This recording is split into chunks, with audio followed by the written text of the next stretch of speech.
Hello guys, ഞാൻ experiment നടത്തി success ആയ വൺ ഓഫ് മൈ ഫേവറേറ്റ് സ്നാക്സിൻ്റെ റെസിപ്പിയാണിത്. അപ്പം അതിനായിട്ട് ഞാൻ 1 ഗ്ലാസ് നമ്മുടെ ചെറുപയർ എടുത്തിട്ടുണ്ട്. അതുപോലെ അതേ ക്വാണ്ടിറ്റിയിൽ കോക്കനട്ട്, തേങ്ങ, പിന്നെ അത് റോസ്റ്റ് ചെയ്യണം. ചെറുപയറും തേങ്ങയും നമുക്ക് ഗോൾഡൻ ബ്രൗൺ ആയി കിട്ടുന്നത് വരെ നല്ലോണം റോസ്റ്റ് ചെയ്തെടുക്കണം. റോസ്റ്റ് എടുത്തതിന് ശേഷം നമുക്ക് അടുത്ത് വേണ്ടത് ശർക്കരയാണ്. അപ്പോൾ ശർക്കര നമുക്ക് ഒന്ന് മെൽറ്റ് ചെയ്തെടുക്കണം. അതിനായിട്ട് കുറച്ച് വെള്ളം ഒഴിച്ച് ഞാൻ 1 ഗ്ലാസ് ശർക്കര തന്നെയാണ് എടുത്തിട്ടുള്ളത്. അതിനെ നമുക്ക് നന്നായിട്ട് മെൽറ്റ് ചെയ്തെടുക്കാം.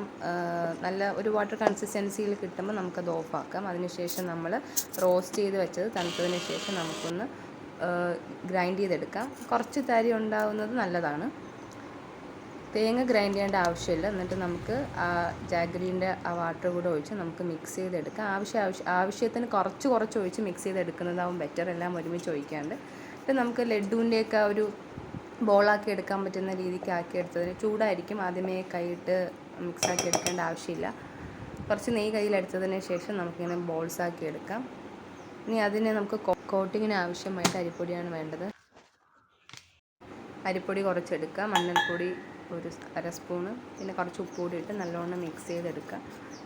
ഓവർ തിക്നെസ്സും വേണ്ട, ഓവർ തിക്കും ആവേണ്ട, തീരെ ലൂസും ആവാത്തൊരു കൺസിസ്റ്റൻസിയിൽ ആവശ്യത്തിന് വെള്ളം ഒഴിച്ച് മിക്സ് ചെയ്തെടുത്തതിന് ശേഷം ഈ ബോൾസ് നമുക്ക് അതിൽ കോട്ട് ചെയ്ത് അത് നമുക്ക് ചൂടായ വെളിച്ചെണ്ണയിലോ എന്തെങ്കിലും ഓയിലിട്ട് ജസ്റ്റ് ഒന്ന്, അധികം ഇതിന് സമയം എടുക്കില്ല ഫ്രൈ ചെയ്തെടുക്കാം. ഫൈനലി ടേസ്റ്റി മുന്തിരി കൊത്തി ഈസ് റെഡി.